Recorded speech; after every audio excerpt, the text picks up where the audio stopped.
Like the principles of medicine, the principles of human behavior apply to people of all ages and dispositions, even to particularly difficult older adolescents and young adults.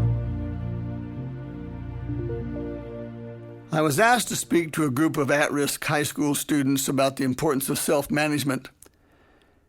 These were students who were out of the mainstream of the general school population because of their behavior problems. For the most part, they came from unstable homes, and several had been the victims of abuse of one sort or another.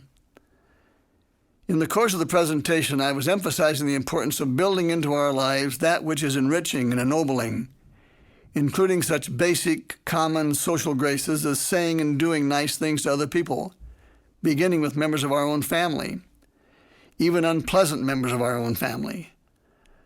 I kept trying to drive home the point that there are some basics that must be in place before anyone can begin to hope for happiness, with emphasis on saying and doing nice things to others. Building on some questions asked by the students and how to apply these basics in a family setting, even when there are unpleasant people around, I doubled my efforts by answering the students that, in the long run, positive, pleasant, and non-reactive interactions win out over negative, unpleasant, reactive interactions. But I emphasize that it takes time. Sitting directly in front of me was a student who was somewhat older than the others. He was nearly 20. His appearance suggested that he had lived a good deal of his life out of the mainstream. He raised his hand. Quote, "This is a bunch of BS," though he didn't say BS. "If you want results, if you want your kids to behave, you've got to let them have it." End of quote, as he slammed a clenched fist into the palm of his hand. He went on, "If my old man treated me the way you've been telling us, I wouldn't be here in this alternative high school. I'd be in prison." Again, with emphasis, he slammed his fist into his hand. I asked him to role play with me, and he agreed. As he stood up, I was surprised at how tall he was. He towered over me. We created a scenario, one which represented a serious disagreement between me as his father and him. I told him he could do and say anything he wanted, except he couldn't hit me or spit on me. He agreed, and we began. He unleashed on me his anger and frustration. He swore and ranted and raved.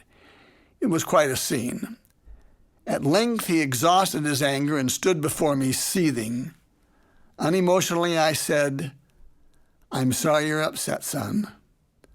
I can see you have some strong feelings about this."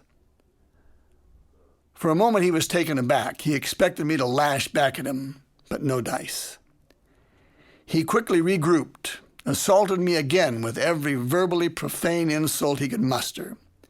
It was really very dramatic. Again, I responded non-reactively. I simply and quietly said, "Son, I am genuinely sorry that you're upset, and especially sorry that you have such cause for anger. But this is not an appropriate way to express that anger." By now, he was completely off guard. His third assault was weak and almost desperate. Then I said calmly, "Son, although you are very angry, and perhaps for good reason, what is the appropriate way for a man your age to express that anger?" The room was deathly quiet. He looked down at me with a mixture of confusion and wonderment. The anger drained out of his face. Even the color was gone. A few moments of silence passed. Then, in barely audible tones, he said, "You know, that would work with me. Mom and Dad, it does work. Just plain being nice, laced with empathy, understanding, and non-reactive responding does work."